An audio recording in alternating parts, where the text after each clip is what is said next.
Flight attendant Belittles black woman says you people can't afford this CEO walks in. A hush fell over the bustling terminal as a poised, confident woman in a tailored burgundy pantsuit rolled her carry-on past the crowds. Her name was Naomi Russell, and she exuded an unshakable presence that turned heads, drawing both silent admiration and guarded curiosity. Little did she know her journey today would become a lightning rod of prejudice, power, and reckoning. Before boarding the flight, Naomi sensed an undercurrent of tension rippling through the airport staff, but she brushed it aside, determined to stay focused on the business opportunity waiting across the country. She never suspected that fate and a single cruel comment would set her life on a collision course with justice. Naomi Russell had arrived at John F. Kennedy International Airport hours before her Delta Airlines flight to Los Angeles. The morning sunshine caught on the polished floors, creating flickering reflections of passing travelers. Although she'd traveled often, this trip felt distinct, vibrating with a sense of import. Naomi worked as a project manager at a thriving tech startup.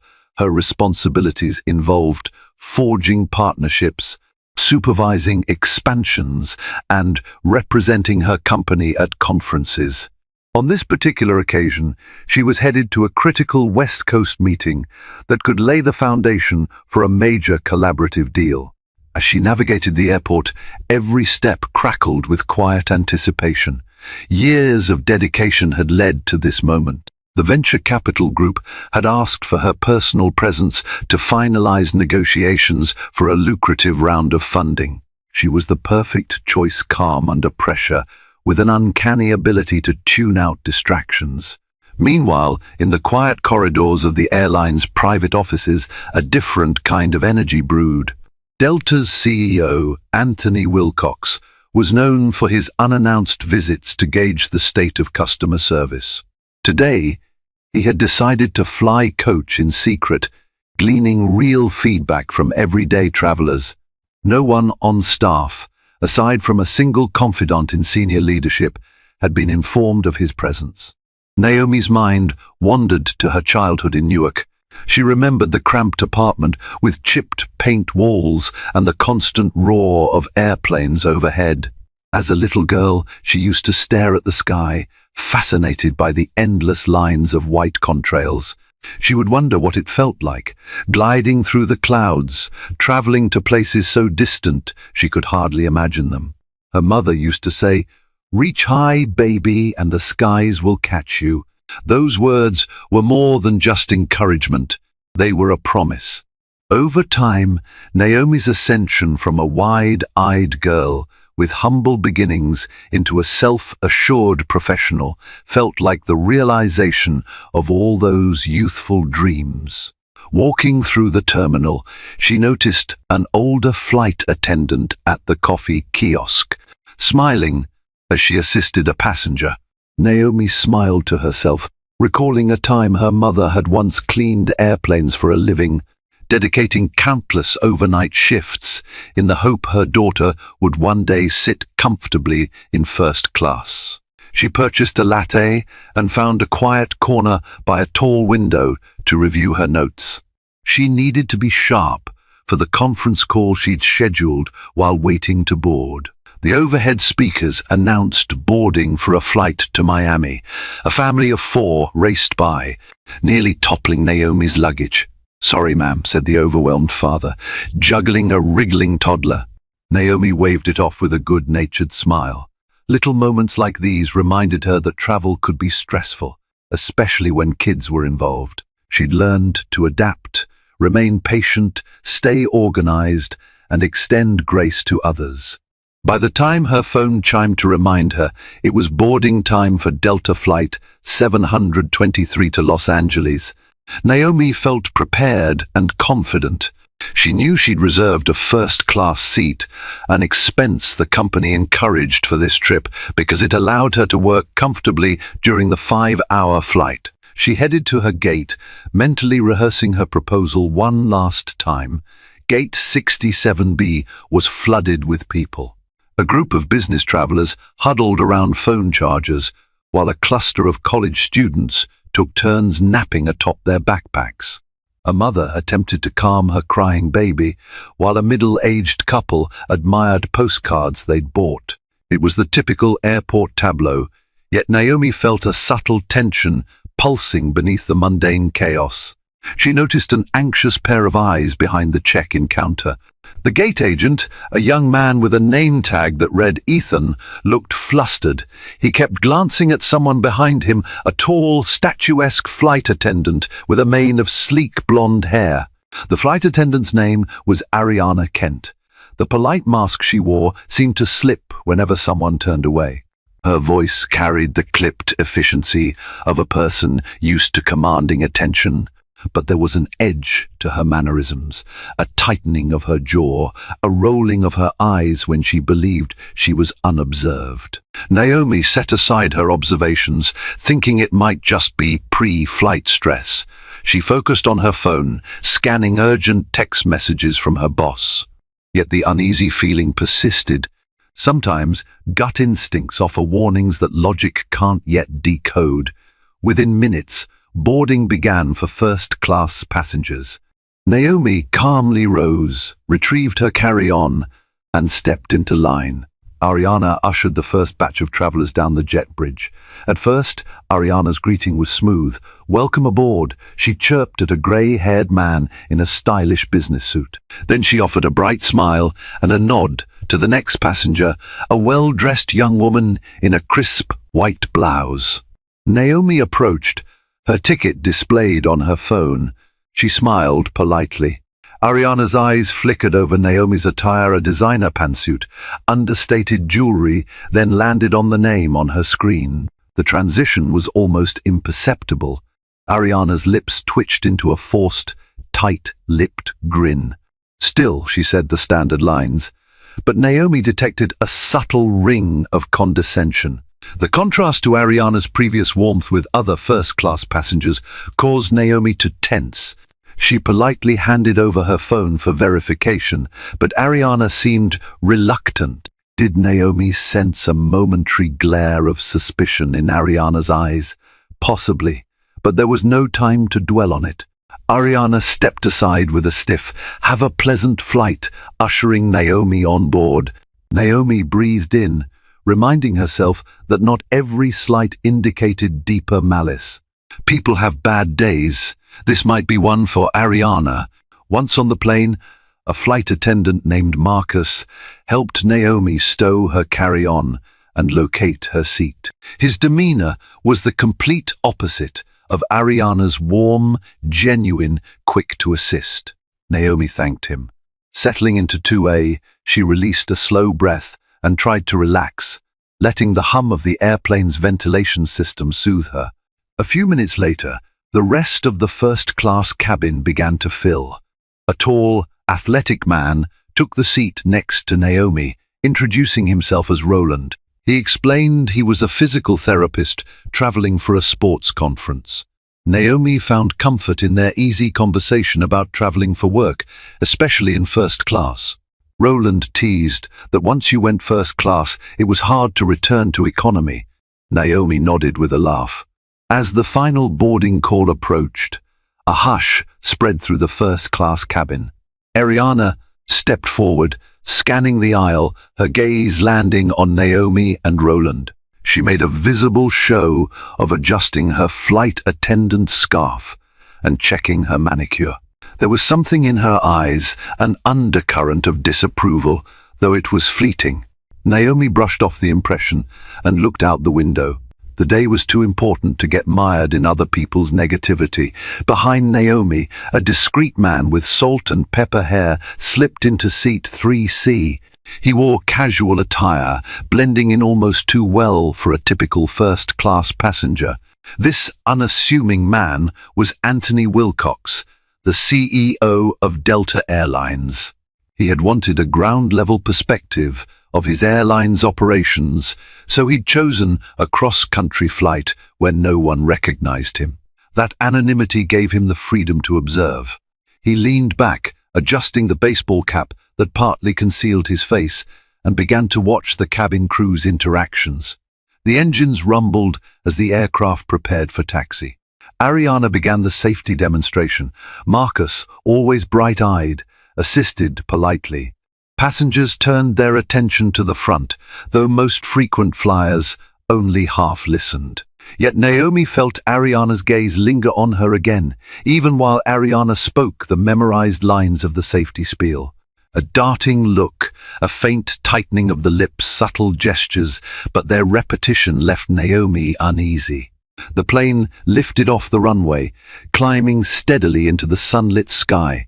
Naomi found comfort in the consistent mechanical whir, the seatbelt lightly snug across her waist. She'd practiced deep breathing whenever she felt tension. Right now, it proved helpful. Shortly after reaching cruising altitude, the cabin crew began their service. Ariana breezed down the aisle with a tray of drinks, wearing a mechanical smile and occasional warmth for certain passengers. When she reached Naomi and Roland, her tone cooled. She glanced at Naomi. "Beverage?" Ariana's voice was oddly devoid of warmth. Naomi kept her composure, politely responding, "Orange juice, please." Ariana poured the drink, setting the glass down without making eye contact. She then turned to Roland, brightening slightly. "And for you, sir?" Roland requested a sparkling water, which Ariana fetched with more enthusiasm. Naomi tried not to let it bother her, but she couldn't help noticing. The disparity in Ariana's attitude was increasingly evident. Roland, clearly sensing the tension, gave Naomi a supportive glance. Naomi tried to focus on her reading materials, spreadsheets, and marketing forecasts. But Ariana returned shortly with breakfast options. As she rattled off the choices, Naomi politely picked the omelette. Ariana, again wearing that frosty veneer, swiftly wrote it down and moved on. Naomi spotted the difference in how Ariana engaged with the next passenger, an older gentleman in 2C. Ariana teased him about his tie, calling it charming. She assured him with a gentle grin that she'd bring his meal promptly. It struck Naomi that Ariana's warmth was inconsistent. She was courteous to certain passengers, not to others. The difference was starkest toward Naomi. Why? Naomi had plenty of experience with microaggressions. She decided it might be best to stay quiet and keep the peace for the remainder of the flight, especially since she needed to work on her laptop. Despite her decision to ignore the situation, the next encounter was impossible to let slide. Ariana came around, distributing hot towels. She nearly skipped Naomi. When Naomi extended her hand for a towel, Ariana all but dropped it into Naomi's lap, leaving a small splash of water on Naomi's seat. It wasn't enough to cause a large mess, but it was enough to make Roland frown. Naomi's cheeks warmed. She considered speaking up, but worried it might escalate. Roland leaned in and whispered, "Is she always this hostile?" Naomi shook her head slightly, as if to say she had no explanation.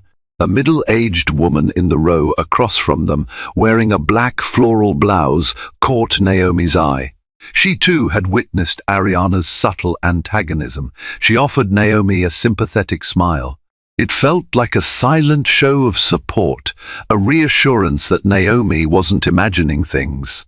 From seat 3C, Anthony Wilcox caught these interactions as well. He discreetly took notes metaphorically and literally. His smartphone had a little note-taking app, and he jotted impressions about crew conduct. Ariana's favoritism, or reverse favoritism, was glaring. He had no intention of intervening yet. The flight had just started, and he wanted to see how matters developed.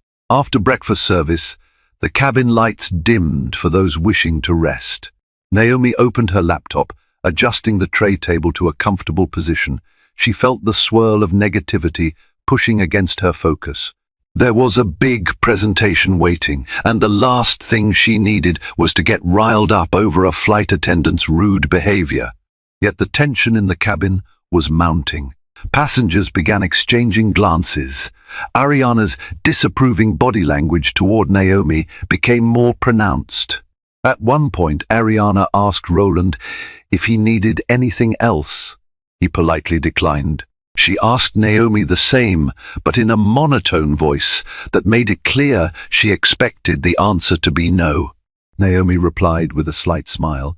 Actually, could I have some more water, please? Ariana paused, her expression souring. She returned several minutes later, but her annoyance was palpable. She handed Naomi the cup, sloshing a bit onto Naomi's tray. Naomi bit her lip, repressing any strong reaction. Eventually, Ariana approached Naomi as she was typing away on her laptop. "We're collecting rubbish," Ariana said curtly. She didn't use please or thank you. Naomi nodded, handing over the empty cup. Ariana's eyes flickered over Naomi's Apple MacBook, the crisp business documents displayed on the screen. There was a momentary sneer, so fleeting Naomi almost doubted she saw it. Then Ariana's low whisper came, "I'm sure it's not polite to keep your tray table down if you're not actively eating." Naomi looked at her, confused. Other passengers had trays down as they worked on laptops or read. "Pardon me?" Naomi asked, not wanting to escalate but needing clarity. Ariana's reply was calm, yet laced with condescension. "I said, it's best practice to stow the tray table when not in use. We want to maintain a safe environment, especially for those who actually paid for their seats." Naomi's heart skipped. The insinuation was obvious. Ariana was implying Naomi didn't belong there. And that little "you people can't afford this seat" vibe lingered in the flight attendant's tone, though not spoken outright yet. Naomi took a steadying breath. "I am using it," she said softly. "I'm working on a presentation, and yes, I did pay for this seat." Ariana tilted her head, as though she found Naomi's response surprising. She said nothing more but moved on, letting her silence cut deeper. Naomi exhaled slowly. Another passenger caught Naomi's gaze and shook their head disapprovingly at Ariana's conduct. Not long afterward, Ariana served the mid-flight snack. Naomi removed her headphones to hear Ariana talking to another flight attendant. The words drifted through the aisle, occasionally overshadowed by engine noise, but Naomi caught phrases like, "Some passengers think they're entitled, and I'm sure it's not even her seat." Naomi's ears burned with humiliation. She tried to focus on her work, but her mind raced. How should she handle this? Should she inform Marcus or try to speak with Ariana directly? No one should endure such disrespect, especially not from a service professional. Roland leaned over. "I've been on dozens of flights, and I've never seen anything like this." "Are you sure you're okay?" he whispered. Naomi pressed her lips together. "I'm trying to stay calm, but this is unacceptable," she replied. At that moment, Ariana came by again, obviously eavesdropping. She must have heard Roland's remark. Her gaze zeroed in on Naomi. Then, in a sudden burst of frustration, Ariana snapped. In a voice loud enough for half the cabin to hear, she said, "Look, if you have a problem, maybe you should move back to economy where you belong. Some people pay a premium to be here and expect a certain atmosphere." Stunned silence. Every passenger in the first-class cabin froze. Roland's eyes widened in shock. The woman across the aisle gasped. Even from row 3, Anthony Wilcox jolted, tension in his shoulders as he realized Ariana had crossed a dangerous line. Naomi's chest tightened. She felt her face flush, mortified and furious all at once. Trying to maintain dignity, Naomi responded, "Excuse me? There's absolutely no cause for you to speak to me like that." Her voice shook only slightly. Ariana's smile was thin, almost venomous. "No cause? My job is to ensure our first-class cabin remains comfortable for people who belong here. If you don't like it, maybe you can just..." She paused abruptly, perhaps realizing she was about to utter something unspeakably cruel. The damage was done, though. The entire row had heard Ariana's insinuation. The air felt electric, as if a storm were about to break. Ariana huffed and turned on her heels, leaving Naomi in a swirl of disbelief. From seat 3C, Anthony Wilcox slowly rose. A primal sense of protectiveness flared in him. But he also recognized that if he confronted Ariana in front of everyone right now, the situation might explode. He needed to handle this carefully, to witness more, to gather everything he needed to address the matter decisively. The flight droned on. Passengers glanced at Naomi with empathy, and some with a quiet sense of outrage. Roland offered to call over the other flight attendant, Marcus. Naomi nodded and Marcus appeared, concern etched on his face. He had heard rumors of friction but had been tied up assisting economy class. "Miss Russell, is there anything I can do for you right now?" Marcus asked gently. Naomi sighed, rubbing her temples. She explained in a low voice the gist of Ariana's remarks, choosing her words carefully to avoid sounding hysterical. She emphasized that she merely wanted a peaceful flight. Marcus's face darkened with understanding. He apologized on behalf of the airline and promised to speak to Ariana. However, Ariana's overt hostility had created a tension that wouldn't vanish easily. Naomi leaned back in her seat, closing her eyes. She tried to recall her mother's words about grace, about rising above, but her hands trembled. Her laptop lay abandoned on the tray, her concentration shattered. She thought of the countless microaggressions she'd faced over the years, from teachers doubting her capabilities in high school to corporate colleagues who'd seemed surprised by her intelligence. Yet nothing had been quite as blatant as this. "You people can't afford this," that phrase echoed in her mind, though Ariana hadn't said it verbatim yet. It felt implied in every sneer, every biting remark. At this point, other passengers in first class quietly rallied around Naomi. Roland ordered a glass of champagne for her, wanting to soothe her nerves. The floral blouse woman across the aisle reached over to pat Naomi's arm in silent solidarity. Even the older gentleman in 2C tossed Ariana a frosty glare when she passed by. Under normal circumstances, Ariana's job was to ensure passengers felt valued and comfortable. Now the entire atmosphere was fraught with disquiet, overshadowed by Ariana's prejudice. Anthony Wilcox took mental notes. This was precisely the type of incident that could tank an airline's reputation if it went viral. As CEO, he was furious. He wanted to address it swiftly, but he also recognized that Ariana's unprofessionalism needed to fully surface for him to have an irrefutable reason to intervene. Even if he was the CEO, he had to handle disciplinary matters in a way that stuck. He decided to let Ariana's meltdown reach its peak. Time dragged. Naomi nibbled half-heartedly on a cookie from the snack basket. She kept her eyes fixed on the seatbelt, sign above, counting the minutes until they landed. However, a single question haunted her: should she stand up for herself more forcefully? Part of her demanded she not let Ariana's remarks go unanswered, while another part reminded her of her professional obligations once she reached LA. She needed a clear head, not a confrontation. An hour later, the seatbelt sign illuminated as the plane hit turbulence over the Midwest. Ariana walked through the aisle, instructing passengers to remain seated. When she reached Naomi's row, she paused. Naomi was bracing against the mild bumps, her laptop stowed, eyes on the clouds outside. Ariana leaned in. Her voice snide but quiet enough not to attract immediate attention. "I have no idea how you managed to sneak into first class, but if you don't start acting appropriately, I will have you escorted to another seat. Do you understand?" Naomi's temper flared. She turned, shock and anger colliding. "Are you serious right now? How dare you threaten me like that?" "I've done nothing wrong." Ariana's eyes flickered dangerously. "I've seen it before. People booking economy tickets, then sneaking into premium cabins. I've got my eye on you." That was the final straw. Naomi unbuckled her seatbelt, ignoring the turbulence, and stood, though it took effort to keep her balance in the rocking plane. Roland, alarmed, grabbed her arm to steady her.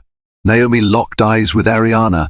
"I paid for this seat," she said, her voice resonating with the frustration of 1,000 silent cuts. "Your behavior has been inappropriate from the start. I'm done letting it slide." Ariana opened her mouth to deliver a retort. That was when Anthony Wilcox emerged behind her, stepping into the row.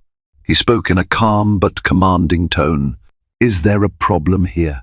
Ariana spun, prepared to snap at whoever had dared interject. But her words died on her lips as she beheld Anthony. She had no idea who he was, but something in his bearing demanded respect. "I'm handling a situation with this." "Passenger?" Ariana managed, her tone forced. Anthony nodded slowly, scanning Ariana's face, then turning to Naomi. "You seem distressed, ma'am. Is everything all right?" he asked, feigning the role of a concerned fellow passenger rather than a top executive. Naomi's voice shook slightly as she explained the repeated discrimination, the belittling remarks, the threat to remove her from the cabin. Several bystanders nodded in agreement, verifying her account. Ariana's cheeks flushed as Anthony stared at her. She straightened her shoulders, attempting to defend herself. "I'm just ensuring our policies are followed," she said. "We have to make sure people are seated in their correct sections." "It's my job," Roland spoke up, anger threading through his voice. "I'm in the seat next to her. I saw everything from the start. She hasn't done a single thing wrong. You've been targeting her from the minute she walked on." Ariana's composure began to crumble. "Well, maybe I misunderstood." At that moment, the plane jerked from a strong air pocket, reminding everyone they were mid-flight. Marcus rushed forward to intervene, but Anthony raised a hand to indicate he'd manage. Marcus stepped back, uncertain. The tension had reached a critical point. Anthony's voice carried a chilly edge. "Given that we're experiencing turbulence, we should all be seated. But let me be very clear. Threatening to remove a passenger from a paid seat without just cause is unacceptable. If it happens again, there will be consequences." Ariana bristled, confusion knitting her brow. "And who exactly are you to make that call?" she shot back, struggling to keep her tone polite. She was obviously outraged that a passenger would dare talk to her in such a way. With measured calm, Anthony replied, "For now, let's just say I'm someone who cares a great deal about how customers are treated on Delta Airlines." He then turned to Naomi. "Please take your seat, ma'am. I assure you, you won't be removed from this cabin. I'll personally see to it." Naomi nodded, her heart pounding, and sat down. Ariana's mouth opened as if to argue, but a stern look from Anthony halted her. The sense of finality in his expression made it clear this was not a fight Ariana could win. The turbulence subsided. Ariana retreated to the galley, her mind racing. Something about that man, he carried himself with a quiet power, and she felt as though she had made a catastrophic miscalculation by insulting him. She fidgeted with her uniform scarf, rummaging for something to calm her nerves. She noticed Marcus standing nearby, arms crossed. "That was uncalled for, Ariana," Marcus said in a low voice. "You can't single out passengers like this. She's done nothing wrong. It's one thing to suspect seat upgrades, but you need proof. Besides, your personal bias is showing." Ariana glared. "Personal bias? Don't be ridiculous. I have a gut feeling she's not supposed to be there." "Why else would she be so defensive?" Marcus lowered his voice further. "I think you'd better watch your tone. Whoever that man is, he seems like a big deal, and your behavior is out of line. We're flight attendants, Ariana, not the seat police. If there was a legitimate issue, the manifest would confirm it." Ariana's jaw tightened. She knew the manifest did indeed list Naomi Russell in seat 2A, paid in full, but a gnawing prejudice inside her refused to let her back down. She'd grown up believing certain stereotypes, and seeing a successful black woman in first class rubbed her the wrong way, igniting an irrational cynicism she herself barely understood.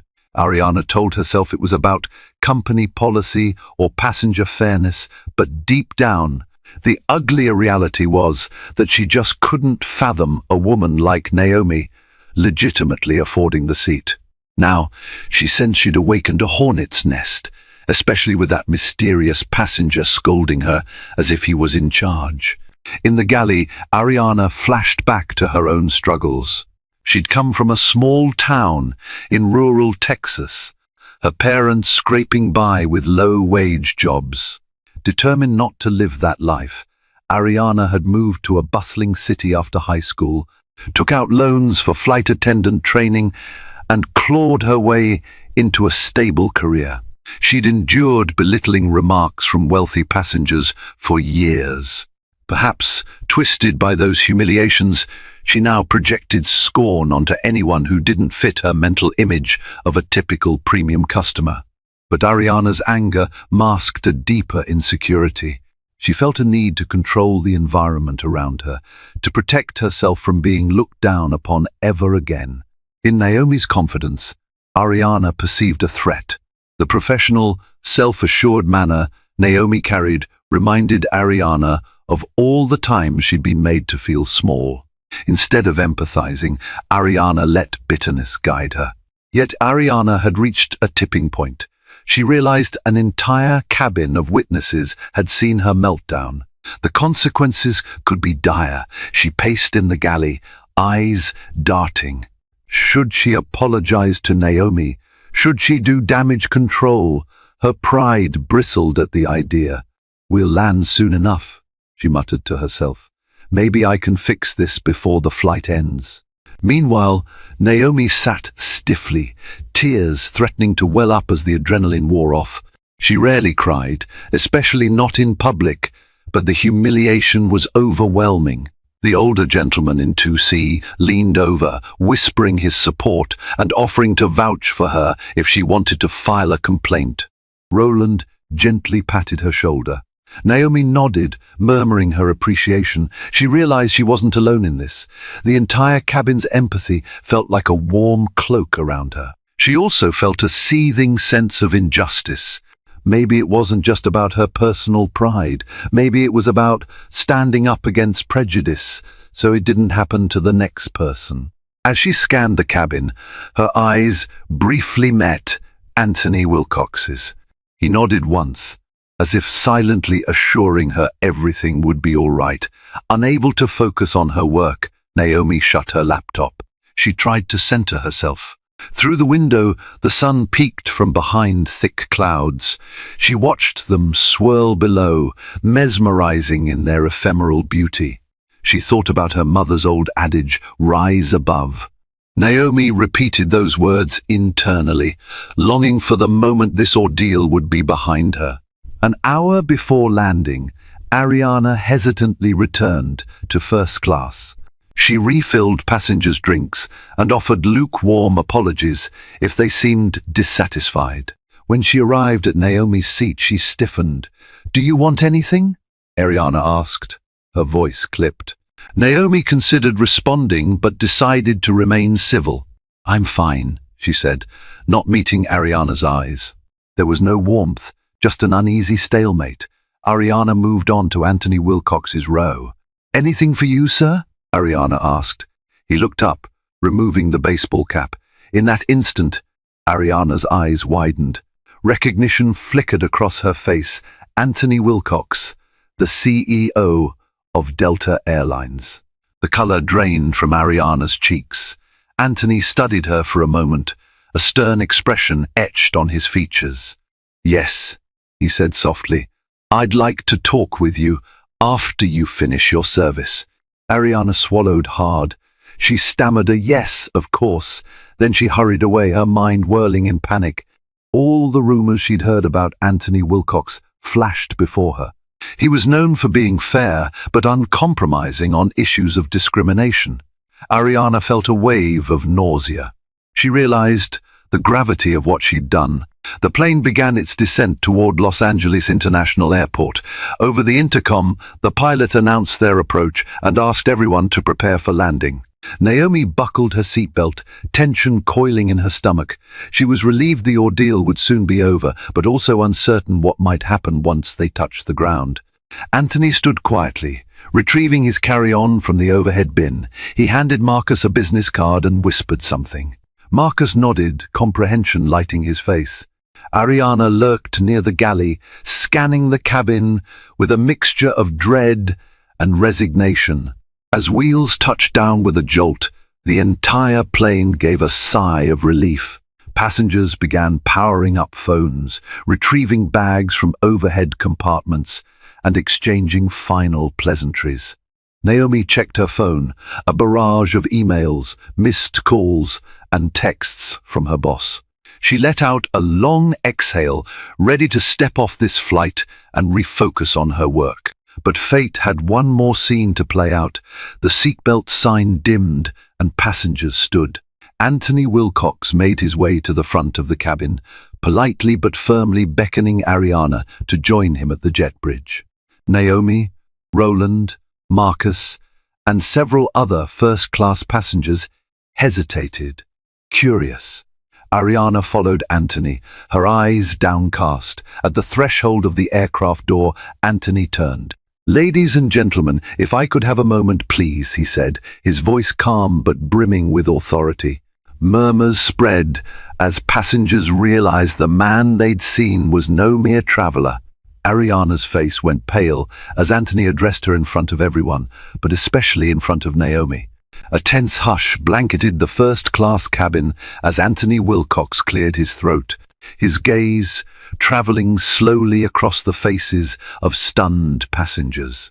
Ariana stood by the aircraft door, her posture rigid, eyes darting between Naomi and the tall man, exuding an air of quiet authority. She was unprepared for what came next. "My name is Anthony Wilcox," he announced, his voice measured but resonating with unmistakable command, "and I am the CEO of Delta Airlines. I happen to be on this flight, observing the quality of our customer service in an unofficial capacity." A collective gasp rippled through the aisle. Business travelers, casual flyers, and the flight crew alike froze in astonishment. Several passengers exchanged triumphant looks, as though relieved they could finally trust that justice was at hand. Naomi's eyes widened. She had felt there was something different about him, but she never could have guessed his true identity. Roland, standing nearby, exhaled sharply, his tension melting into a flash of vindication. Anthony continued, his tone firm as steel. "In the course of this flight, I've witnessed several troubling interactions between Miss Ariana Kent and Miss Naomi Russell. Miss Kent, your words and your actions have been deeply unprofessional, discriminatory, and in direct violation of the core values we uphold at Delta. By threatening to remove a paid, law-abiding passenger from first class based on unfounded assumptions and personal prejudice, you've crossed a line we cannot ignore." Ariana's shoulders slumped, and her lip quivered as she tried to muster a response. She looked to her fellow flight attendants for any form of support, but Marcus merely bowed his head, avoiding her gaze. A few passengers glared openly, others watched in silence, fixated by the gravity of the moment. Anthony's voice rang out again, unwavering. "Delta Airlines does not, and will not, tolerate racism or discrimination in any form. Our mission is to provide safe, respectful travel for everyone who steps onto our planes. You have severely violated those principles today." Ariana's eyes pooled with tears, her carefully composed facade finally shattering. She whispered, "Sir, I messed up. I truly did. I'm so sorry." Her usual briskness and the entitlement she had displayed earlier were gone. Only a raw, trembling remorse remained. But Anthony's expression remained resolute. "I appreciate that you admit fault, Miss Kent, but actions carry consequences. Effective immediately, you are suspended from duty pending a full investigation." We have multiple eyewitness accounts of what occurred here, and we will proceed accordingly."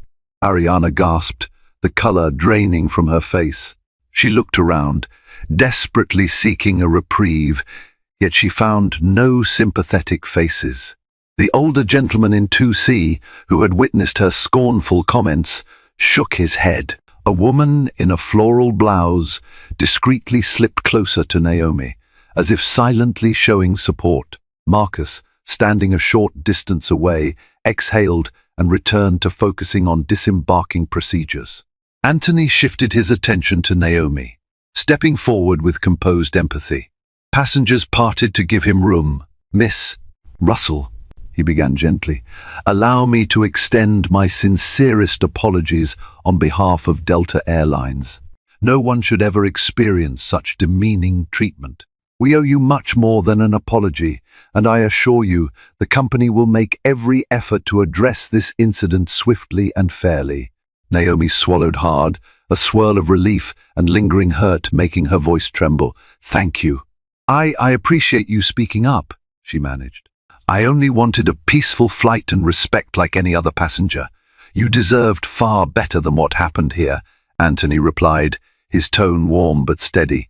"We will reimburse you fully for this flight, grant you additional travel credits, and if there's anything else you need, be it logistical support, further compensation, or simply an opportunity to voice your concerns, I encourage you to reach out. My card has all the direct contacts you'll need." He offered a business card with both hands, a personal gesture rarely seen by high-level executives. Naomi accepted the card, feeling the weight of the moment sink in. She'd come onto this flight expecting an ordinary journey, but it had been anything but that. Glancing around, she noticed a few other passengers nodding at her, some offering small smiles of solidarity. A faint applause broke out, tentative at first, then growing, acknowledging both Naomi's dignity in handling the situation and Anthony's decisive intervention. Ariana, standing off to the side, appeared lost, as though she wasn't sure where to place her feet or how to hold herself. She could feel the eyes of the entire first-class cabin and the rest of the aircraft behind them focused on her. Embarrassment, regret, and a faint flicker of resentment warred on her features. In a matter of hours, she had gone from a commanding presence in the cabin to a pariah facing suspension. Anthony inclined his head to Ariana. "Please follow the standard protocol upon arrival.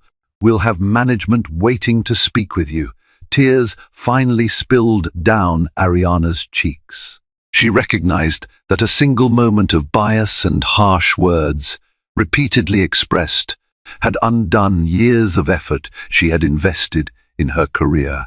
She mumbled, "Yes, sir," and moved aside, allowing the passengers to disembark. As Naomi gathered her bag, Anthony offered one last, sincere apology, looking her in the eye.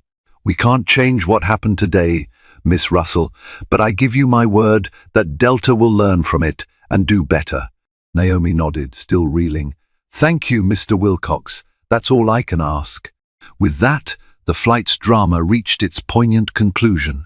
Passengers began to exit the aircraft, each of them carrying away their own perspective on what they had just witnessed, a public reckoning where prejudice was confronted head-on, and those harmed were given a modicum of justice.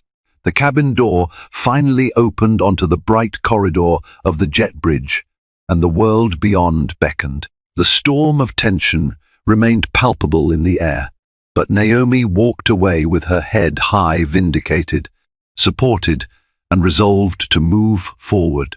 Once the passengers began deplaning, Ariana had to stand by as they each exited, many throwing her disapproving glances. Rumors swept the cabin that she would be escorted to a management office immediately upon disembarking. Her fellow crew members kept their distance, unwilling to be associated with her misconduct. Marcus patted Ariana's shoulder in passing, murmuring, "I hope you learn from this. Good luck." She swallowed, tears threatening once more. She could practically hear the wheels of corporate discipline turning. She'd likely lose her job, or at the very least, her flight privileges would be severely cut. That meant No more glamorous overnights in Paris or weekend layovers in Tokyo. Her dream job, her escape from a difficult life, was collapsing before her eyes, all because she couldn't check her prejudice. Meanwhile, Naomi disembarked, passing Ariana on the way out. Their eyes briefly met. For a second, Ariana looked on the verge of saying something, but the words never formed. Naomi gave a small, solemn nod, neither triumphant nor forgiving, just an acknowledgement that this saga was at an end. Then she walked away, relief slowly washing over her like the first breath of fresh air after a storm. Down the jet bridge, Anthony Wilcox caught up with Naomi. "Miss Russell," he said, gently placing a hand on her shoulder to get her attention, "please allow my staff to escort you to the Sky Lounge. I'd like to sit down with you and hear more about your experience, if you have the time." Naomi checked her watch. Her next meeting wasn't until late afternoon. Despite the emotional strain, she recognized the importance of speaking with the CEO. "Yes, of course," she replied softly. Anthony signaled for a customer service manager, who whisked Naomi to the nearest Sky Lounge. There, they found a private meeting room. Over bottled water and the hush of quietly conversing travelers, Naomi recounted the events in more detail. Anthony took notes, apologized repeatedly, and promised thorough action. "This has been an eye-opening experience for me as well," he admitted, a trace of sadness in his eyes. "No matter how many company policies we put in place, sometimes prejudice festers under the surface. I'm determined to root it out." Naomi appreciated his sincerity. Though she couldn't forget Ariana's venomous words, seeing the CEO's resolve gave her a measure of hope. As they wrapped up the conversation, Anthony offered additional compensation to cover any emotional distress, but Naomi gently declined. "A public apology and assurance that you'll address these issues is enough," she said. Her shoulders relaxed for the first time in hours. "I just want to believe it won't happen to another passenger." After exchanging farewells, Naomi stepped out of the Sky Lounge, the midday sun pouring through the towering windows of LAX. She felt emotionally drained, yet oddly empowered. A swirl of messages from her colleagues awaited on her phone, but for once, she decided to pause. She took a moment for herself, gazing at the planes taxiing on the runways. She recalled that little girl in Newark who used to watch airplanes overhead. Was this outcome a testament to how far she'd come? She recognized that while she'd been the target of prejudice, she'd also been supported by decent people who refused to be silent witnesses.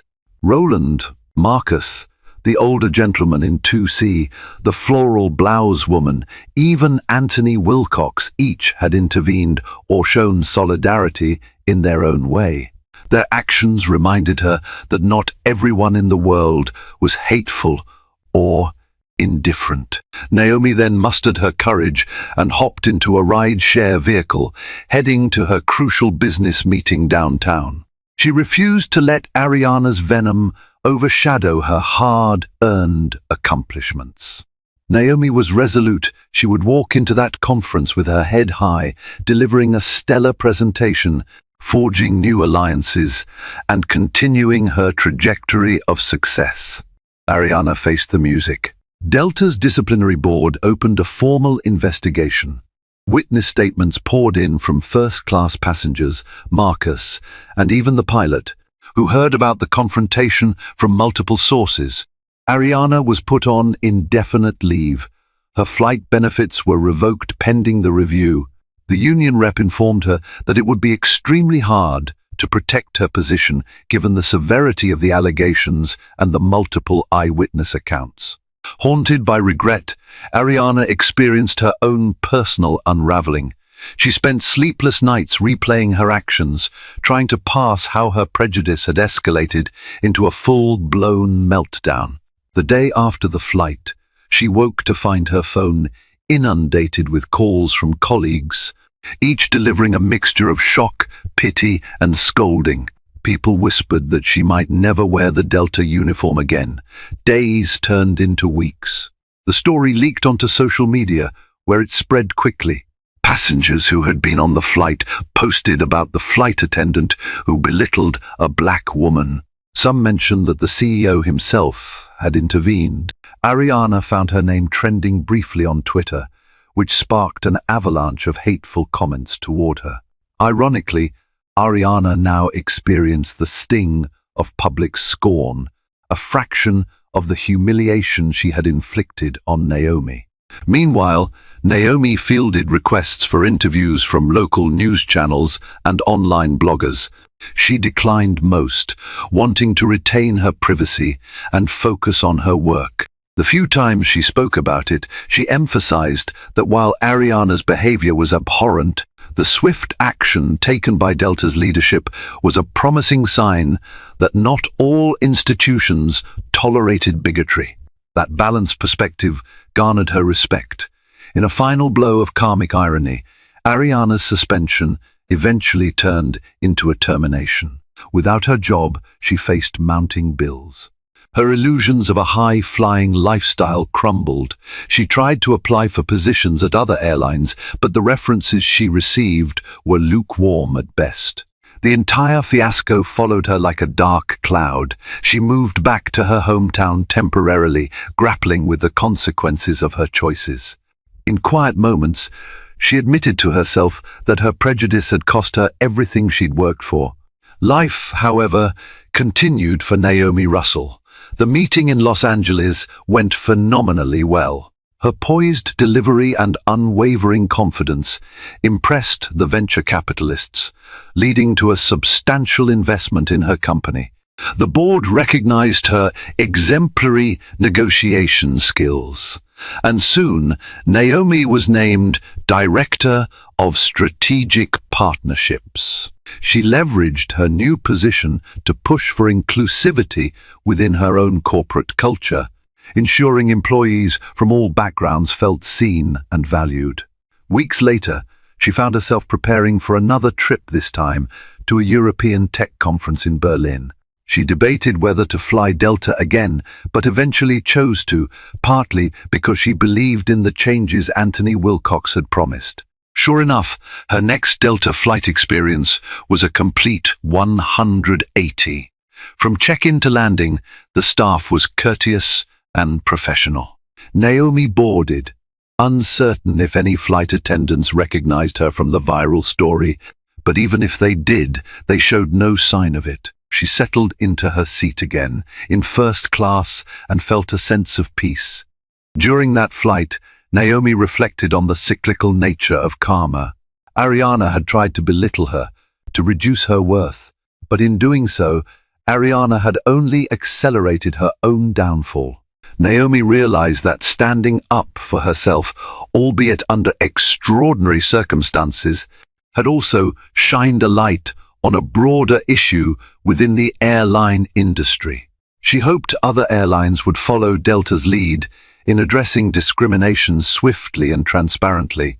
Anthony Wilcox reached out one final time, inviting Naomi to serve on a newly formed advisory panel focused on diversity and inclusion training for airline staff. After some thought, she agreed. It was a voluntary position and her schedule was busy, yet she felt it was important to use her experience to make positive changes. Together, they collaborated on a training program emphasizing empathy, awareness, and strategies for dealing with unconscious bias. Over time, the program rolled out across Delta's network, becoming a model for other airlines to replicate. Naomi took quiet pride in the knowledge that, through an incident that had once caused her immense pain, she was now influencing a transformation that could spare countless passengers from discrimination. She realized that while she couldn't erase prejudice from every corner of the world, she could leave it weaker than she found it. One policy, one training session, one personal connection at a time. Discrimination can strike in even the most unexpected places, turning an ordinary moment into a flashpoint for change. Naomi Russell's turbulent flight began as a humiliating encounter, but ended up igniting a movement toward greater accountability and respect. Sometimes karma arrives in dramatic fashion, ensuring that those who inflict pain must reckon with their own actions. Ariana learned this lesson the hard way, losing what she valued most because she could not see beyond her prejudices. Yet from the same incident arose hope, a CEO determined to reshape company culture, an advisory panel guiding staff training, and a resilient woman using her platform to champion inclusivity. Naomi's journey reminds us that standing up for ourselves is not only a personal victory, but a catalyst for bettering the institutions we interact with. If you found value in this story, please like, share, and subscribe to continue supporting content that sparks meaningful conversations.